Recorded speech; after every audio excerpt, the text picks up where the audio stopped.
So selecting the script is going to be all around showcasing that story and that success story of that property that recently sold. But the goal is not to get a ton of doors. The goal is to get a ton of conversations. I door knocked for my first 6 months of real estate, and over 80% of my listings in my first year came from door knocking, and 50% of my listings in my second year came from door knocking. And for the first time ever, I'm going to break down my entire process on YouTube that nobody else is talking about, from how to select the perfect area in your MLS to door knock, to the exact approach, the script that you can use, which by the way, I will share with you how you can get my script for free. And then I'm going to talk about the best time to door knock, as well as the follow-up process, because we all know that the magic is in the FU, or the magic is in the follow-up. So without further ado, let's break down my proven door knocking process for the first time in its entirety, because this can completely change the trajectory of getting business right now. What's up? My name is Mike Sherrard with eXp Realty. I train thousands of agents every year to scale their business, now the modern way, leveraging social media. And if you want to know how I was able to stop door knocking after 6 months and now get all of my business from social media with clients coming directly to me, drop a comment below and I'll gladly send you my free social media training.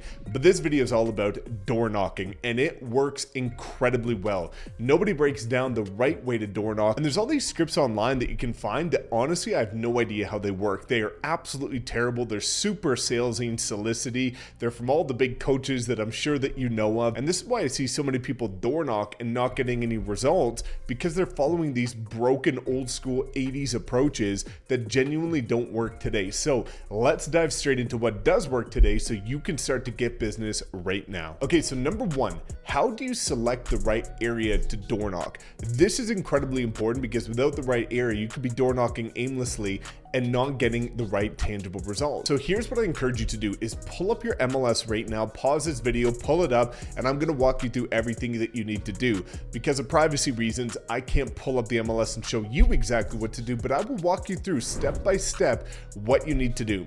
The first thing is you want to select a general farm area. So you want to select about 4 to 5 different communities that you want to be recognized in, ideally ones that are of the average price point that you want to service. Now, once you identify those areas, those 5 communities that you want to be recognized in, you need to do something very specifically, which is to go to your MLS, filter by properties that have sold within the last 30 days, and look to see which of the 5 has the most sales in the last 30 days. So what we want to do here is increase the likelihood that we're going to be knocking in an area with high turnover, because I see so many people that want to break into this specific incredible community, and there's like 1 sale every 30 to 60 days.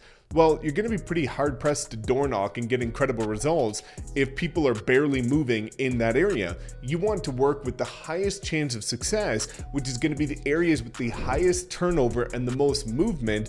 For me, this is typically a community of the average price point where it's very middle class and people are moving to and from that general vicinity. So for me, I chose a couple lake communities because properties ranged from about 400,000 up to 2 million, the majority being 400,000 to $1 million.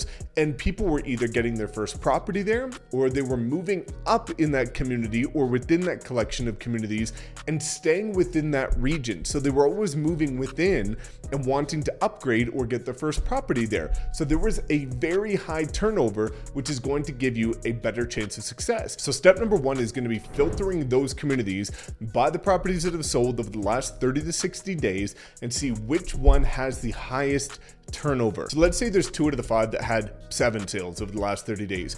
Then 2 more of the 5 had maybe 15 sales, and 1 of the 5 had 23 sales. The one that has 23 is going to be the one that you door knock.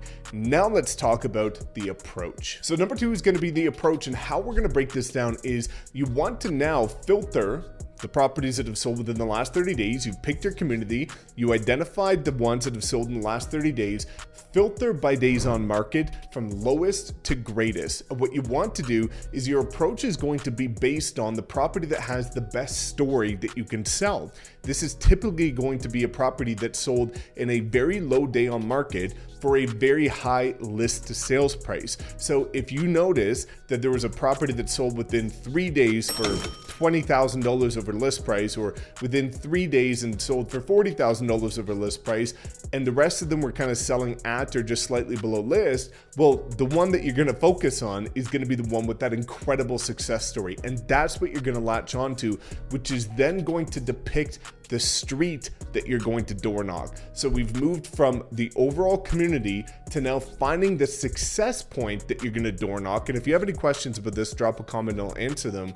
But you want to now find that one property that has an incredible success story that you can door knock with, because that's going to lead to my script that worked wonders. And again, I door knocked for 3 hours a day, 7 days a week for 6 months straight, using this exact strategy, and it's what allowed me to build a top producing business just off of door knocking before I started leveraging social media. So part 2 is your approach. You've now found the property, and what we need to do is move on to the script. So selecting the script is going to be all around showcasing that story and that success story of that property that recently sold for $40,000 over list price in just 3 days, and all the other properties are selling, at or just below list price. You've got this incredible success story. So what we're going to do is craft a value-driven script around that success story. So one of the things you'll see with all the scripts online, and I'm not going to call out any names, but all the old school coaches, and it's, knock on the door. Hey, just wondering if you're interested in buying or selling a house this year. And it's like, no, get lost, shut the door. Like,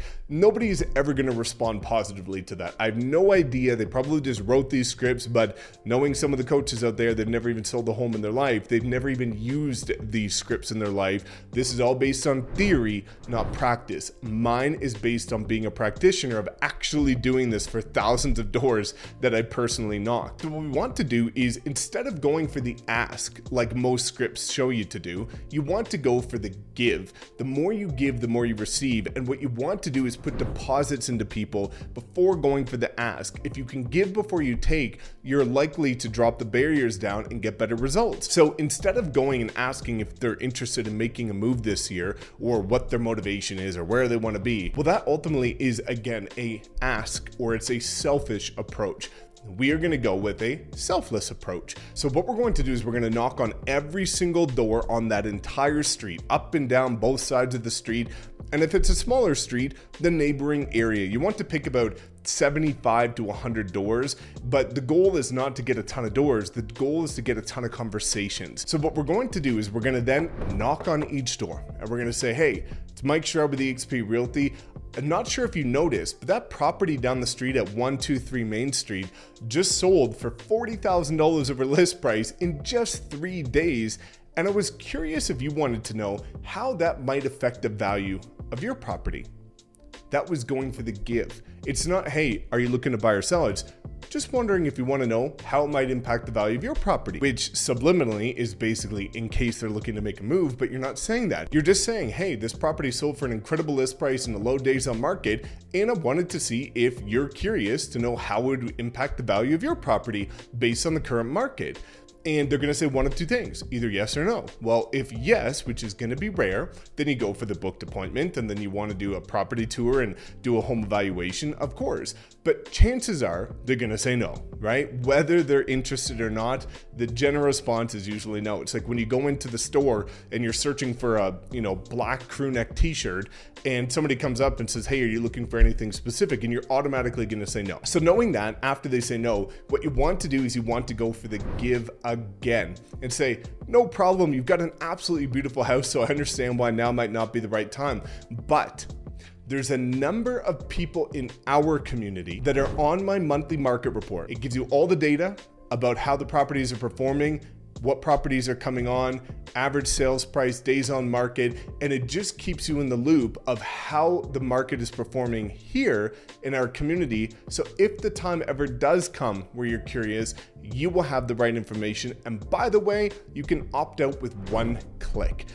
Everybody says they love it because it gives so much insight. And again, you're not going to get anything more than that one email per month. Would you be okay if I signed you up on it too, so that you can also keep your finger on the pulse of what would be going on in this community? So let me unpack what we're doing here.